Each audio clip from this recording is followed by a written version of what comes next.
جب حضرت ابراہیم علیہ السلام نے بابل سے شام کی طرف ہجرت فرمائی، آپ کے ساتھ حضرت سارہ رضی اللہ تعالیٰ عنہا تھیں۔ پہلے آپ ہرا مقام میں مقیم ہوئے، کچھ دن بعد مصر کی طرف ہجرت فرمائی۔ وہاں کا بادشاہ بڑا ظالم اور فاسق تھا۔ اس کی عادت تھی کہ جس کی شادی ہوتی وہ دلہن اس کے سامنے پیش کی جاتی، اگر اسے پسند آتی تو اپنے پاس رکھ لیتا ورنہ واپس بھیج دیتا۔ اس بدبخت بادشاہ نے ہر جانب اپنے آدمی مقرر کر رکھے تھے۔ حضرت ابراہیم علیہ السلام کے ساتھ آپ کی بیوی حضرت سارہ رضی اللہ تعالی عنہا تھیں، جو بڑی حسین و جمیل تھیں۔ بادشاہ کو خبر دی گئی کہ ایک مسافر کے ساتھ ایک عورت ہے جو بڑی حسین و جمیل ہے۔ ظالم بادشاہ نے حضرت ابراہیم علیہ السلام اور حضرت سارہ رضی اللہ تعالی عنہا کو اپنے پاس بلایا۔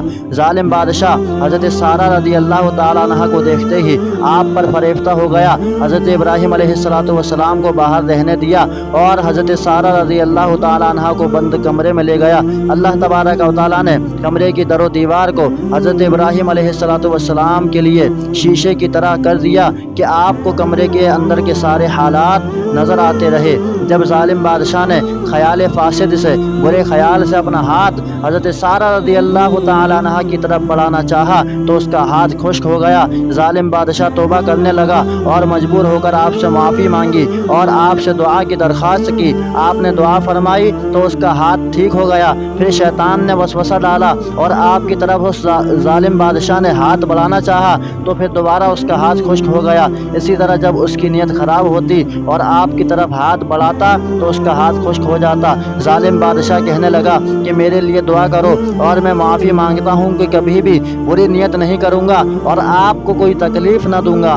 آپ نے دعا کی تو اس کا ہاتھ ٹھیک ہو گیا۔ یہ سارا واقعہ حضرت ابراہیم علیہ السلام کمرے سے باہر ملاحظہ فرما رہے تھے۔ ظالم بادشاہ نے حضرت سارہ رضی اللہ تعالی عنہا کی یہ کرامت دیکھ کر اپنی ایک اور نیک پاکیزہ کنیز حضرت حاجرہ رضی اللہ تعالی عنہا کو حضرت سارہ رضی اللہ تعالی عنہا کی خدمت میں دے دیا اور حضرت سارہ رضی اللہ تعالی عنہا نے اپنی نیک کنیز کو حضرت ابراہیم علیہ السلام کے سپرد کر دیا۔ اب حضرت ابراہیم علیہ السلام وہاں سے ملک شام تشریف لاتے ہیں اور ارض مقدس میں یعنی اللہ تبارک و تعالیٰ کی پاک زمین میں سکونت پذیر ہو جاتے ہیں۔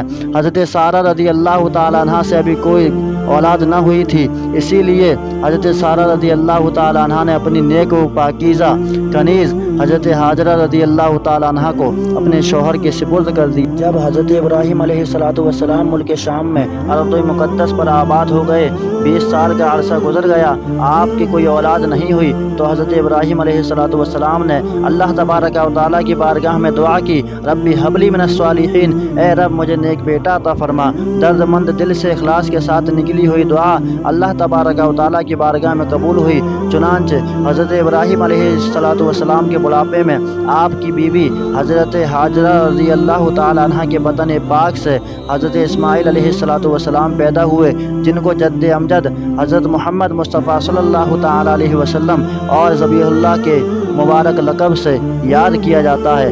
ظاہر سی بات ہے کہ جو بچہ بڑھاپے میں اور بڑی دعاؤں اور التجاؤں کے بعد پیدا ہوا ہوگا وہ بچہ ماں باپ کو کتنا عزیز اور کتنا پیارا ہوگا۔ حضرت حاجرہ رضی اللہ تعالی عنہا اپنے پیارے بیٹے حضرت اسماعیل علیہ السلام کو اپنی گود میں بٹھاتی اور پیار کرتی تو حضرت سارہ رضی اللہ تعالی عنہا اپنی گود کو خالی دیکھ کر رشک کرنے لگیں۔ اسی وجہ سے آپ نے حضرت ابراہیم علیہ السلام سے عرض کیا کہ آپ حضرت حاجرہ رضی اللہ تعالی عنہا اور ان کے بیٹے حضرت اسماعیل علیہ السلام کو یہاں سے کہیں دور مقام پر چھوڑ آئیں۔ اصل میں یہ راز و حکمت ہے شہر مکہ کے وجود میں آنے کا، اللہ تبارک و تعالیٰ کے گھر کعبہ معظمہ کی تعمیر کا۔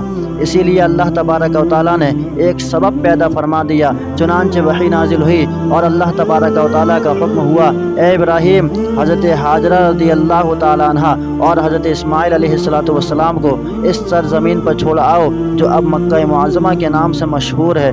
حضرت ابراہیم علیہ السلام نے اپنی بیوی حضرت حاجرہ رضی اللہ تعالی عنہا اور اپنے بیٹے حضرت اسماعیل علیہ السلام کو اپنے ساتھ لے کر ملک شام سے کعبہ معظمہ کے نزدیک ایک مقام پر چھوڑا جہاں آج زمزم کا چشمہ موجود ہے۔ یہاں اس وقت نہ کوئی آبادی تھی، نہ کوئی چشمہ، نہ سائے دار درخت تھا۔ حضرت ابراہیم علیہ السلام نے اپنی نیک بخت بیوی حضرت حاجرہ رضی اللہ تعالی عنہا کو